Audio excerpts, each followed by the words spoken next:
The High Hills. It was the very end of autumn. The weather was damp and chilly, and Wilfred was spending the day inside with the weavers.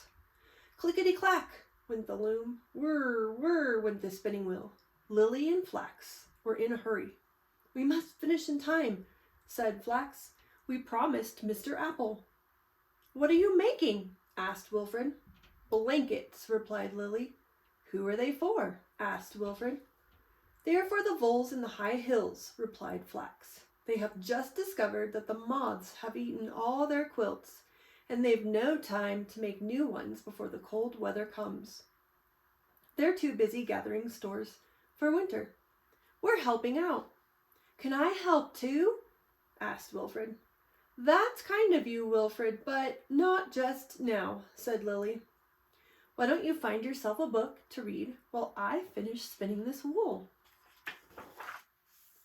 Wilfred went over to the bookcase. On a shelf, tucked between volumes on dye stuffs and weaves, he found a thick book called Daring Explorers of Old Hedge Days.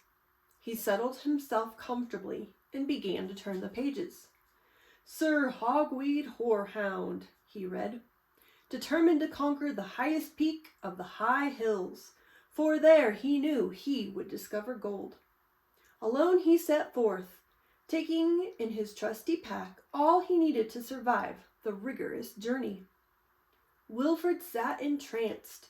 The whir of the spinning wheel became the swish of eagle's wings, the clatter of the loom the sound of falling rock, and the drops of rain on the window jewels from the depths of some forgotten cave. Was there really gold in the high hills beyond Brambly Hedge, he wondered? Suddenly a door slammed. It was his mother come to fetch him home for tea. "I hope he hasn't been too much trouble," said Mrs. Toadflax. "He has been so quiet, we'd almost forgotten he was here," said Lily. "You can send him down again tomorrow if you like." Lily and Flax were already hard at work when Wilfred arrived the next morning.